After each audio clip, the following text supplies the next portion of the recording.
ঈদের জন্য করে নিলাম কিছু টুকিটাকি ঘর সাজানোর কাজ। ঈদ আসবে আর আমি ঘর সাজাবো না? সো আসসালামু আলাইকুম গাইস, কেমন আছেন? সকালে চলে এলাম আমি আপনাদের সাথে যে হ্যাপিনেস থেকে। আর যেহেতু ঈদ চলে এসেছিল, সো আমার ঘরের কিছু ছোট ছোট কেনাকাটা করা হয়েছিল।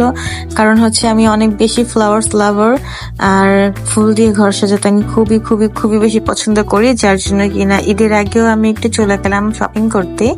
আর ওইখান থেকেও আমি কিছু ছোট ছোট ফুল কিনে নিয়ে আসি, আর যেটা হচ্ছে যে আমি ঘর সাজানোর জন্য। আর এই বেলটা নিয়ে আসি, আমার এটা খুবই ভালো লাগে, আমি এটা ডোরে লাগাবো। আর আমার অ্যাকোয়ারিয়ামের জন্য কিছু পাথর কিনে নিয়ে আসি, এগুলো খুব কালারফুল ছিল, আমার খুব পছন্দ হয়েছিল এগুলোর কালারগুলো। আর হচ্ছে ভাবছিলাম যে আমার অ্যাকোয়ারিয়ামে এটা যদি সাজাই তাহলে খুবই সুন্দর লাগবে। আর এত কেনাকাটার পর, এত ঘর দুয়ার সাজানোর পর অবশ্যই ক্ষুধা তো পায়, যার জন্য কিনা আমি এখান থেকে কিছু খাবার নিয়ে আসি। আর এসে আমার মনটা একদমই নষ্ট হয়ে যায়, কজ হচ্ছে আমার যে কেকটা ছিল, যার কেকটা একদম নষ্ট হয়ে যায়।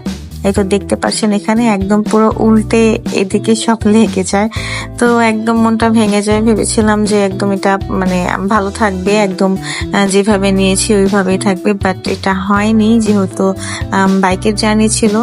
আর চাঁদ রাত, তারপর হচ্ছে ঈদ, এই দুইটা দিন খুবই ব্যস্ততার মাঝে কাটে, আর ব্যস্ত ছিলামও, যার জন্য কিনা আমি ঈদের কোনো ফুটেজ নিতে পারিনি। আর চাঁদ রাতের কিছু কিছু ফুটেজ আমি ছোট ছোট করে নিয়ে আপনাদের সাথে শেয়ার করার চেষ্টা করেছি। যেমন যখন বাহিরে ছিলাম তখন একদম তাড়াহুড়ার মাঝখানে ছিলাম, তারপর বাসায় চলে আসি, আর ঘর দুয়ার গোছাতে গোছাতেই একদম মানে রাত্রের অলমোস্ট 1:30 বেজে যায়। তো এটা আমি মানে রাত্রিবেলায় নিয়ে আসি। আর যেহেতু ঈদ সিজন ছিল, এগুলো মানে দোকানপাট বেশিরভাগই বন্ধ ছিল, যার জন্য কিনা এগুলোই নিয়ে আসতে হয়, এরকম হালকা পাতলা স্ন্যাক্স। আর আমার বাবু যেহেতু এগুলো খায় না, সো ওকে একটা ডিম সিদ্ধ করে দেওয়া হয়েছিল যে তুমি এটা খাও। আর তারপর আমরা ডিনার করতে করতে যেহেতু অনেক লেট হয়, তো এর জন্য আমরা আগে ভাগেই মানে নাস্তার কাজটা সেরে ফেলি। যেমন হচ্ছে 12:30টার দিকে আমরা নাস্তার কাজটা সারি, আগেই আরো সেরে ফেলতাম, বাট ওই যে বললাম না যে শপিং থেকে এসে দেন হচ্ছে যে ঘর দুয়ার সাজানো, মানে গুছানো, এই ফুলগুলো লাগানো, এই মানে টোটালি সব কাজ করতে করতে দেখা যাচ্ছে যে রাত অনেকটা হয়ে যায়। তো আমি হচ্ছে এখানে ক্ষুধা পেয়ে যায়, বাট এখনই আমি খাওয়া দাওয়া করবো না, তো এটা নিয়ে এসেছিলাম, খাওয়ার সময় পাইনি কাজের জন্য। তো আজকে একটু লেট করি সন্ধ্যার নাস্তাটা খাচ্ছি, একটু না অনেকটাই লেট করে, কারণ যেহেতু 12:30 বাজে রাতের, তখন যদি আমি সন্ধ্যার নাস্তা করি তাহলে এটাকে একটু লেট বলা যায় না, এটা অনেকটাই লেট।